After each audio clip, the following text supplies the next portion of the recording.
बिस्मिल्लाहिर्रहमानिर्रहीम। नाज़रीन अस्सलाम वालेकुम, मैं हूं इमरान वसीम। नाज़रीन, आज तो शिकायतों की भरमार है। साबिक़ वज़ीर आज़म इमरान ख़ान को शिकायत है, इमरान ख़ान की सियासी जमात तहरीक इंसाफ को शिकायत है, और इसके साथ साथ जो हमारी सहाफ़ी बरादरी है उनको भी पिछले चंद महीनों से एक शिकायत चली आ रही है। तो ये इमरान ख़ान की, तहरीक इंसाफ की और सहाफ़ियों की शिकायत क्या है, इस ख़बर से अपने प्रोग्राम का आगाज़ करेंगे। और इसके बाद हमारे वीडियो लॉग की जो दीगर अहम ख़बरें हैं जिनकी हेडलाइन थंबनेल पे आप नाज़रीन ने पढ़ी हैं, फिर उन ख़बरों की तफ़सीलात भी आपकी खिदमत में पेश करेंगे। लेकिन प्रोग्राम का आगाज़ करने से पहले आपसे दरख्वास्त के चैनल को सब्सक्राइब कर लें, बेल आइकॉन का बटन प्रेस करें। वीडियो पसंद आए तो इसे लाइक और शेयर ज़रूर कीजिएगा। इमरान ख़ान की और नाज़रीन तहरीक इंसाफ की शिकायत ये है, इमरान ख़ान साहब ने तो अब अपना जो मनसब है वो तब्दील कर लिया है और ख़ान साहब जो है वो पैटर्न इन चीफ़ बन गए हैं। पहले पाकिस्तान तहरीक इंसाफ के बानी थे, उससे पहले तहरीक इंसाफ के चेयरमैन थे। इमरान ख़ान साहब की मेहरबानी है, वो चाहते तो तहरीक इंसाफ के बादशाह भी बन सकते थे, लेकिन वो बादशाह नहीं बने, वो पैटर्न इन चीफ़ बने हैं। तो शिकायत ये है इमरान ख़ान साहब की और तहरीक इंसाफ की कि मुलाकातें समूथली नहीं हो रही। हमारा लीडर अडयाला जेल में है, इमरान ख़ान की ना बेटों के साथ मुलाकात करवाई जाती है। इमरान ख़ान को यहाँ तक कहा जाता है कि आम कैदियों की जो सहूलतें होती हैं वो सहूलियात भी बानी तहरीक इंसाफ इमरान ख़ान को नहीं दी जाती। अभी अल्लाह की नाशुक्री है, अल्लाह की नाशुक्री नहीं तो और क्या है। आपके पास रनिंग मशीन भी है, आपके पास साइकिल है, आपको वॉक करने के लिए एक पूरी बैरक जो है वो गिरा के एक बरामदा बना के आपको दिया गया है। बाकी टीवी आपके पास है, किताबें आपके पास हैं, अखबार आपको मिलता है। न जाने किसी आम कैदी को ये मिलती है सहूलत या नहीं मिलती। खाने पीने की भी मर्ज़ी की सहूलत है ख़ान साहब के पास, लेकिन नाशुक्री है, माज़रत के साथ मुझे कहना पड़ रहा है, ये हकीकत है। तो मसला ये है, शिकवा या शिकायत ये है कि ख़ान साहब से मुलाकातें नहीं होती। तो ख़ान साहब के जो तर्जुमान हैं नियाज़ुल्लाह नियाज़ी साहब, उनकी तरफ से एक पिटिशन, एक रिट इस्लामाबाद हाई कोर्ट में दायर की गई है। आज इस्लामाबाद हाई कोर्ट में चीफ जस्टिस सरफराज डोगर साहब और जस्टिस मोहम्मद आसिफ साहब इस दरख्वास्त पे समाअत करेंगे। नियाज़ुल्लाह नियाज़ी की ख़ान साहब से मुलाकात नहीं होती, पैटर्न इन चीफ के साथ मुलाकात नहीं होती। तो देखते हैं आज की इस समाअत में क्या होता है। तहरीक इंसाफ ने तो मुलाकात ना होने पर इसको जुर्म बना दिया, हालांकि जब ये कह रहे थे कि मुलाकातें नहीं हो रही, मुलाकातें हो रही थीं, लेकिन तरीक़ाकार कुछ बदल गया था। मुलाकातें चल रही थी ख़ान साहब के साथ, तरीक़ाकार क्या तब्दील हुआ था कि जो लिस्ट आती थी, 2 लोग लिस्ट में से और 4 लोग और होते थे, वो भी पीटीआई के होते थे, उनकी मुलाकात हो जाती थी और आपके सामने वो लड़ाई झगड़ा, वो तलखी, वो तकरार बैरिस्टर गौहर की सलमान अकरम लल्लह के साथ, वो आपके सामने है। तो देखते हैं इस्लामाबाद हाई कोर्ट में क्या होता है। दूसरी नात जो सहाफ़ियों की शिकायत है ना, वो पीका कानून के ख़िलाफ़ है। तो पीका का कानून जो पार्लियामेंट से पास किया गया, उसके ख़िलाफ़ एक तो एंकर्स एसोसिएशंस हैं, दूसरा इस्लामाबाद हाई कोर्ट में जो रिपोर्टर्स हैं जो वहाँ पर मुकदमात की समाअत को कवर करते हैं, रिपोर्ट करते हैं, इस्लामाबाद हाई कोर्ट की रिपोर्टर्स की एसोसिएशन ने भी पीका के ख़िलाफ़ एक दरख्वास्त इस्लामाबाद हाई कोर्ट में दायर की थी। आज जस्टिस इनाम अमीन मिन्हाज साहब वो इस केस की समाअत करेंगे एंकर्स की दरख्वास्त पे, सहाफ़ियों की दरख्वास्त पे, क्योंकि सहाफ़ियों को यह कहना है कि ये पीका का कानून जो है वो काला कानून है, ये हमारे ख़िलाफ़ कार्रवाई की जाएगी, ये जो आज़ादी राय है, सहाफ़ियों की जो आज़ाद है, उसको दबाया जाएगा। तो आज इस केस में भी जो होगा नेक्स्ट वीडियो लॉग में आपके साथ हम शेयर करेंगे। लेकिन नाज़रीन, उमर अयूब साहब के हवाले से बड़ा अहम मामला है। उमर अयूब साहब जब नवाज शरीफ के इकामे की बात किया करते थे, आज वो ख़ुद इकामे पे फंसे हैं।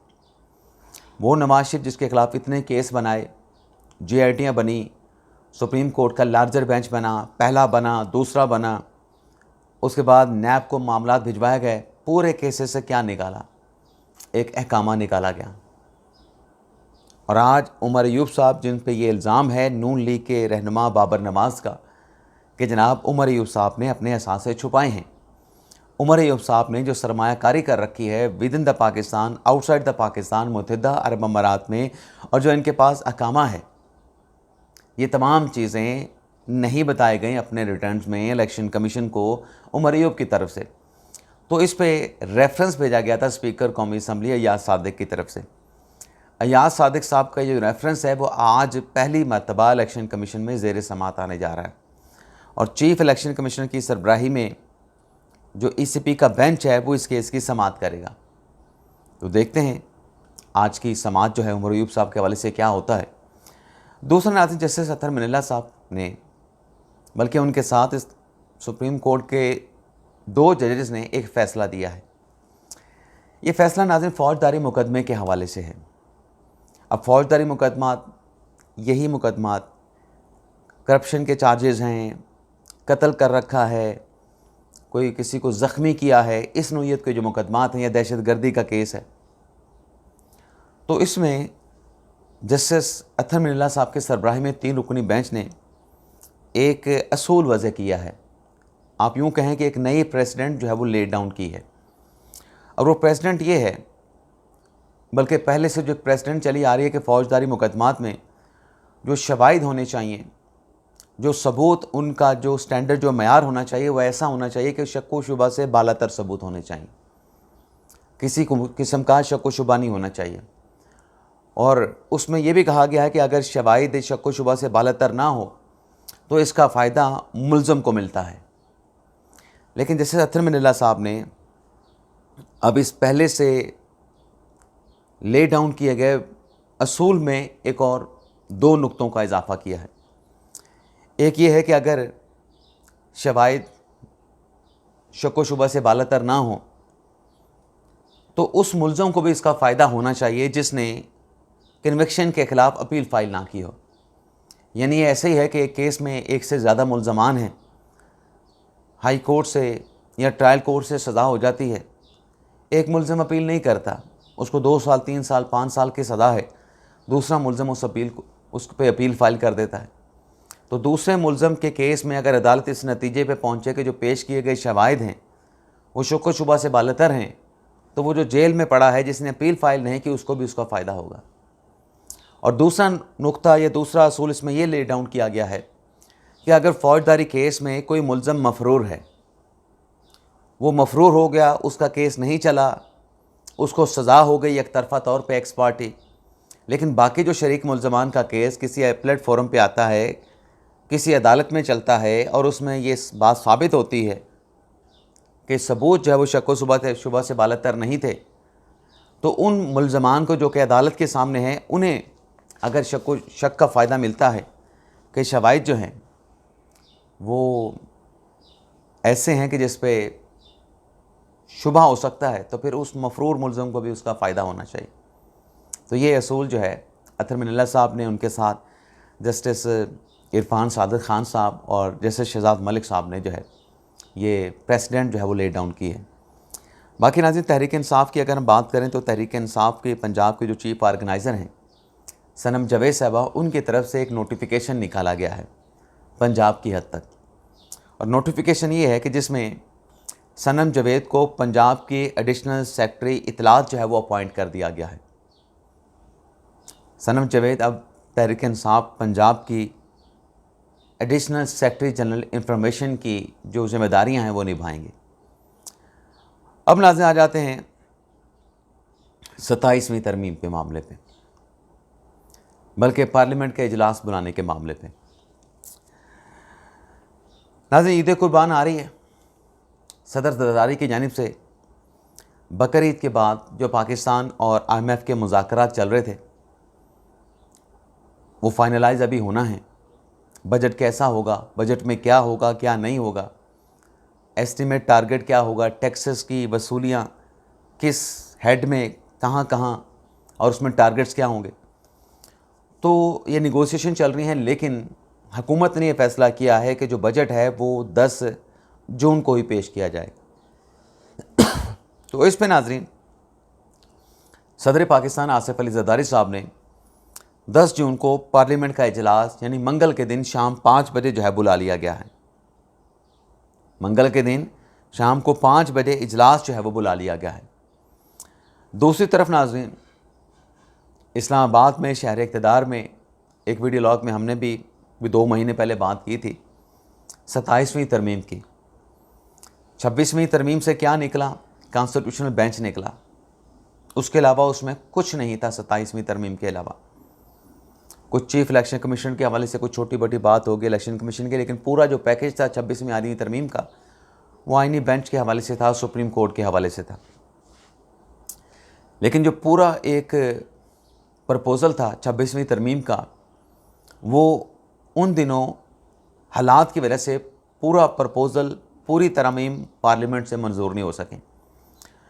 तब ये बात हो रही है कि 27वीं तरमीम ये बजट सेशन की अप्रूवल के बाद, बजट की मंजूरी के बाद हुकूमत इस बात पे गौर कर रही है कि 27वीं तरमीम आनी है। और 27वीं तरमीम जुडिशल पैकेज भी होगा, यानी जुडिशरी से मुतल्लिक, हाई कोर्ट से मुतल्लिक, सुप्रीम कोर्ट से मुतल्लिक भी चीज़ें होंगी। और 27वीं तरमीम में एग्जेक्टिव से मुतल्लिक भी चीज़ें होंगी। और जो कुछ सुकम्स हैं, जहाँ पे कोई इब्हाम है, जहाँ पे कोई वजाहत या क्लैरिटी नहीं है, उन चीज़ों को भी जो है वो क्लियर किया जाएगा, इब्हाम को क्लैरिटी दी जाएगी।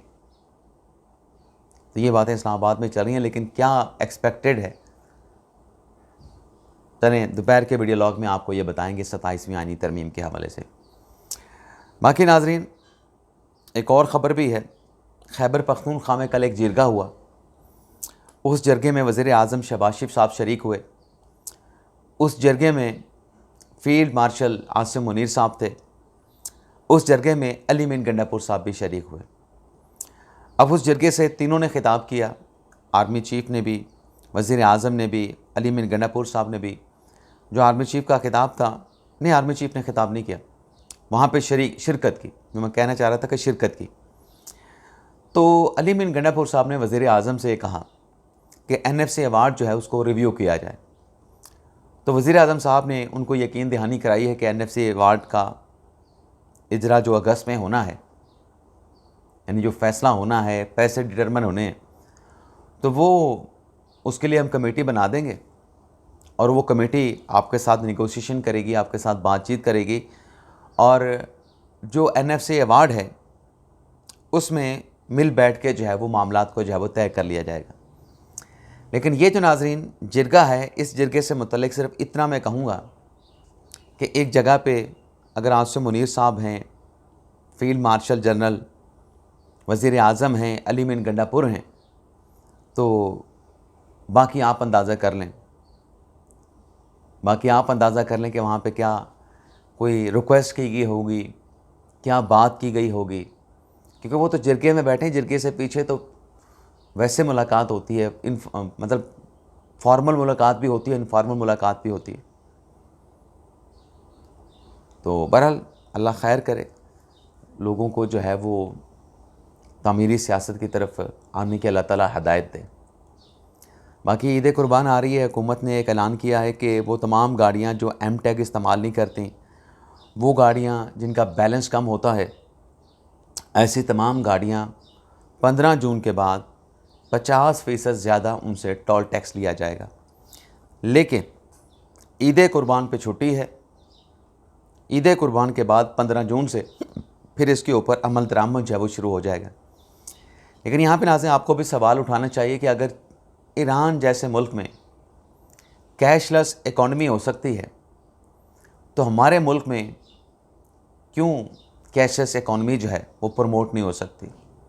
कैशलेस इकॉनमी का तसव्वुर क्यों नहीं हो सकता? इजाज़त चाहते हैं नाज़रीन। अल्लाह हाफ़िज़।